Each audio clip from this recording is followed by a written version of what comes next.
When I was around 15 or 16, something strange happened in my family. My dad, who was this super conservative, workaholic farmer, he, over the course of about a year, ended up selling all of our cows. He, who used to have a brush cut, grew his hair long, started playing country and western music in the bar circuit, and over a series of relationships with other women, ended up leaving my mother. At the time, I had no idea what happened to this salt of the earth guy that I knew growing up. Only later, when I went through my own midlife crisis, with different results, mind you, did I understand or begin to understand some of what was going on in his life and my own life as well. Today, I want to talk about men, midlife, and porn, and the importance for having a roadmap for what many men, not all, but what many men experience somewhere around their midlife years. Welcome aboard. Ready?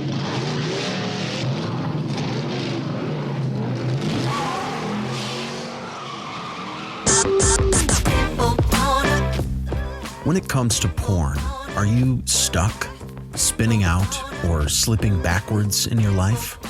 If so, then welcome to the Finding Traction podcast, a show dedicated to those who are looking to gain recovery momentum away from porn and toward the life and relationships they have always hoped for. Now, here's your host, Vern Tomke.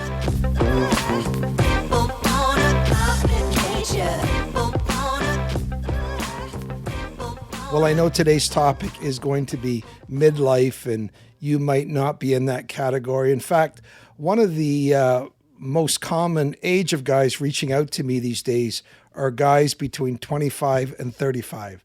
And we are in the process of starting a group, getting a group going for guys in that range. So if that interests you, please reach out to me. For everybody, I encourage you to sign up for the Circle app.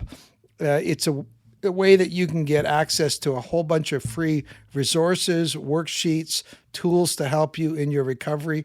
And also there you can get more information about the Finding Traction course. That's a 52-week video course that you can do. You can watch the videos, download them. Even better, do them with a couple friends of yours. And even better yet, you can do them in a group that I lead as we walk through the Finding Traction material. If any of that interests you, or you just want to reach out to me, maybe do a free Zoom call and just talk about some of your recovery needs or your journey, please email me at bandofbrothers.care. That's .care at gmail.com. That's bandofbrothers.care at gmail.com. Well, before the opening, I spoke a little bit of what had happened to my dad. And let me speak a little bit of some of my experiences somewhere in the neighborhood of when I was approaching 40 years old. I don't know, I was maybe 39 or 40 at the time. And I have always been a pretty level, modulated guy, kind of a steady Eddie type of person. But for the first time, for some reason, I felt like I was starting to lose some of my equilibrium, some of my bearings. And I wasn't sure what was going on, but there were a number of factors. First of all, I felt like a failure in my job. I was a pastor, and the church wasn't growing despite my best efforts. I felt burnt out. I was exhausted because I was both teaching high school and I was pastoring at the church. And again, I felt like I was hitting a wall.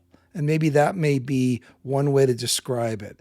My emotions were off track. I, for the first time, literally for the first time, began to experience feelings that I'm going, gee, this must be depression. I was discouraged. I cried over the next 3 years more than I had ever done in all of my life previously. Maybe not surprisingly, that was also where porn reemerged in a ferocious way. I was working alone in a high-speed office, and when I found out how to download high-definition, full-length porn movies, you can imagine just the hit that gave me. And that only further contributed to the roller coaster of my emotions, mood swings, and feeling like a failure. And most of you would know, what sustained porn use has on your confidence, your sense of self, and your emotional health. But let me just say this. It wasn't that it was all about the porn. Something else was happening that was contributing to my sense of vulnerability, to the role of porn again in my life. I was having what I now come to call, looking back, a midlife crisis. Now, again, for me, I was approaching 40, and it's not like that number is magical, but it's just that for me, that was when a number of certain factors began to converge, factors that we're going to talk about. Other people have described this as experiencing this earlier in their lives, and other people later, in their later 40s or even into their 50s. So the question for me isn't trying to figure out the when question. The bigger thing I want to talk about today is the why question. And there are a number of reasons, as I've sort of researched this, that often get mentioned. And let me just say that as you listen to these reasons, they may not all apply to you.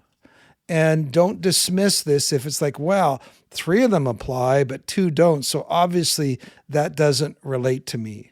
So let me give you some common markers. And I just want to warn you in advance, some of this is going to sound a bit depressing. And but it's not surprising, because one of the feelings that you will experience is depression and sadness in this period of time. So let me give you some of these markers. Could be number 1, where you have perhaps been working for 10, 15, even 20 years on building your career. Let's say you got an education or you moved into your career. And it's at this point where you start feeling like, you know what? All of the rewards or the lack of rewards I am experiencing don't seem to jive with all of the sweat equity that I have put into building my career. I am nowhere near where I thought I would be or wanted to be. Maybe you have found success along the way, but now you're realizing, well, I'm not experiencing satisfaction that I thought my work success would bring. Is this all there is? Many men hit midlife and they reflect on the gap between their younger ambitions and their current reality. Thoughts like, I thought I would be more successful by now. I've worked so hard, but what's it all for?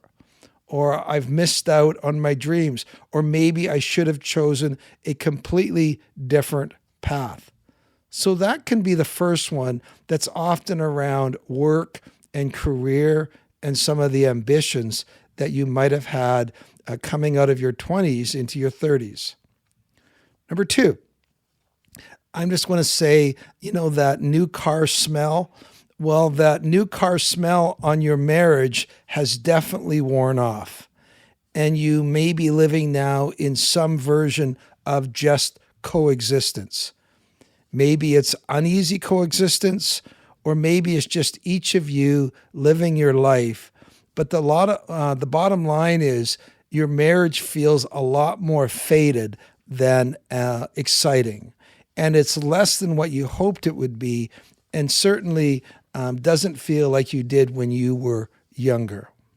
So that's another common marker. Discouragement maybe with the lack of intimacy you have with your wife.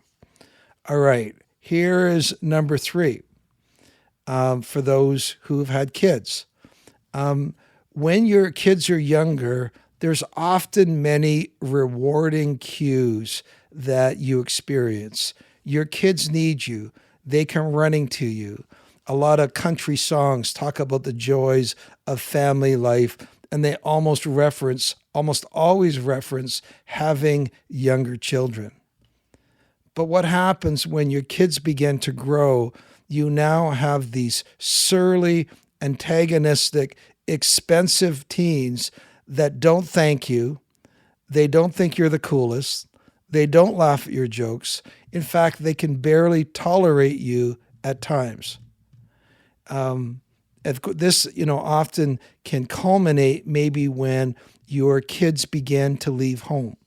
For example, one of the real types of or signs of real possible challenges in marriage is when the first child leaves home, because oftentimes that reveals a real vulnerability in your relationship, that you might not have nearly as much in your marriage as you thought you did, and much of your marriage was built around the focus on your kids. So you could be losing or becoming aware of all of those missing cues that you used to get when your kids were younger. I know you're getting depressed if you're younger listening to this, but bear with me here. But it goes on. Number 4, this is often the time, maybe moving into your 40s, where men begin to feel the loss of their physical strength or virility or vitality. Your testosterone begins now to decrease. You no longer compare favorably to those younger guys in their 20s, to the younger version of you in your 20s. It feels like you have crested the top of the mountain and you're now starting to move down the backside of it, and you don't like it. You realize, oh my goodness, I'm not going to live forever. I'm now, what is going on? And it really often gets combined with the fact that you realize, you know what, I've not done everything I've wanted to do or achieved everything I wanted to do. It's just sometimes the loss of testosterone, comes with a decreasing energy or sex drive or mood or confidence. And it can really play havoc with the guy's sense of psychological well-being, especially if your identity is tied with your physical vitality or your sexual performance. So that begins to happen at the earlier stages. All right. The other thing that can start happening, and for me it did, is you begin to experience a whole new range of strong emotions. Your emotions, you feel a lot more keener, and they could be negative thoughts or reactions. Some of the things that happened is you used to have a sense of idealism, but now it can feel colored by disappointment or disillusionment. What used to be positive idealism now finds itself competing with cynicism. Sure, you've had disappointments before, but now you're feeling them a lot more keenly in your life. Those emotions, and many of us, I never really knew what my emotional map was, but for the first time, some of those unexpressed emotions began to come out. Grief, loneliness, feelings of regret around my loss of relationship with my father, shame, resentment, anger, irritability, depression. My wife would look at me sometimes and go, "Who is this guy? What's going on with him?" Sometimes those emotions are simply, they express themselves in blame or bitterness, where you blame your spouse or your job or society or who's in office for why you are unhappy. As I look back on my dad, the one thing that I noticed with my dad, there was this simmering sense of unhappiness that people had cheated him. There was resentment that his boss had ripped him off. His carpenter the guy who built our house had ripped us off. He was the victim of bad luck. things never worked out for him. Some of these emotions are in this whole stew and they're not positive emotions. So there's this whole sometimes storm of competing emotions. Another one is men at this stage can feel restless or feel trapped. All there is expectations of me. I am just one big responsibility. That whole idea of at times I think I could just assume a false identity and move to Belize. Reminds me of that news story of the guy that faked his own death in a canoe. He went out in the lake and then he ended up, he disappeared, and they spent weeks and weeks and weeks trying to find his body. And then they found out that he had moved to Eastern Europe to meet a gal he had met online and had faked his own death. Now that is a sign of feeling restless or trapped. So there's a whole lot of different possibilities, and all of them might not specifically apply to you, or you might have your own version of how you live some of these things out. All you know is that I am not in this place I was earlier, and this doesn't feel good. Now, because of that, there now are often sorts or certain examples of behavioral characteristics, ways that men often deal with midlife. And some of them are classic. So it could be the first one is some sort of escape behaviors. So if you feel trapped, one of the things that is the answer for feeling trapped is what? To escape. So you escape into porn, or you escape into alcohol, or you escape into other kinds of addictions. Sometimes addictions are even more subtle, like you now spend excessive time at work, or you pick up hobbies that you golf every night, or you're golfing all the time, or you're always at the gym, or something which is a combination of escape coupled now with isolation. So that is an example of escape behaviors. Now here's the classic one. You ever heard of the guy that goes out and buys a red convertible? And you all go, wow, that guy's having a midlife crisis.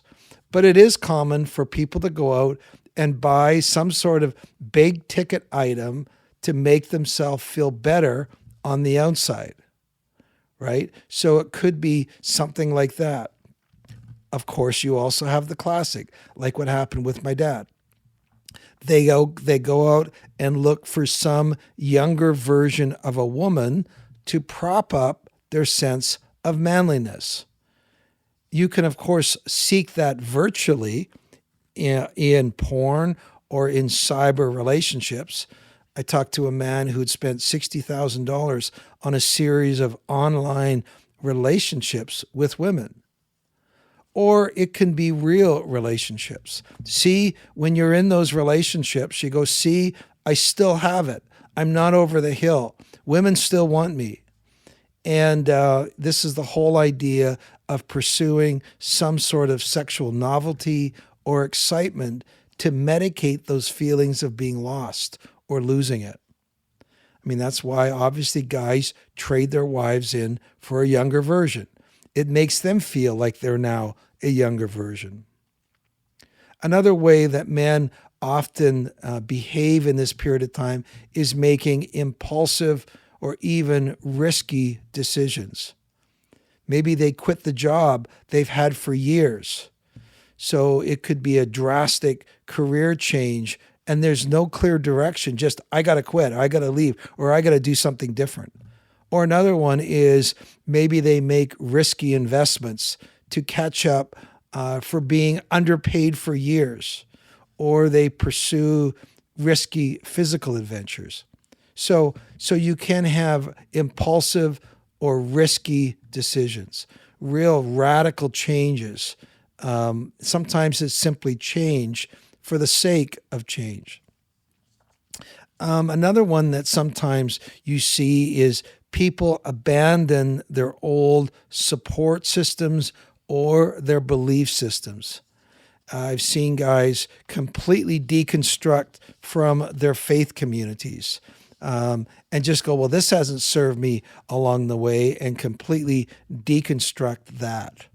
And it can partly be part of the last one here is sometimes guys will look for trying to almost recreate a brand new identity. If I don't like who I was before, then I want to become somebody brand new, somebody completely different. It's like my dad was almost unrecognizable, but not everybody may go to that extremes. But the whole idea is you're going, you know what? I don't like what's going on. I want to reinvent myself. I want to find myself, or simply it's time for some me time. And there can be oftentimes in this a whole new level of self-focus in this place. Now, you're going, please, Vern, stop. This has become so, depressing. All of those, can be indicative of someone going through a season in life, a midlife season in life. Sometimes men might go through a season like this more than once, maybe a quarter season crisis, a midlife crisis, a 3/4 crisis. But let me just say, we're not hooped even in this. I survived it. I moved through it. And there are some helpful things that we can do if we feel like we are in this season or we're entering this season. Here's the first one. Use this time as a wake-up call to ask yourself some big questions. It's a wake-up call. It's like, you know what? This is an invitation to grow, to reprioritize, to maybe live more authentically. Ask questions like, what really matters to me? How do I want to spend the rest of my life? When you're young, life was eternal. But now you realize, oh my goodness, life is not eternal in terms of I'm not going to live forever on this earth. How do I spend the rest of my life? And reinvention can be a good thing. Maybe your kids are growing and you still have been treating them like kids. Maybe you need to work on exploring how to have an adult-to-adult relationship with them based on respect. Maybe you need to reinvent or retool your marriage.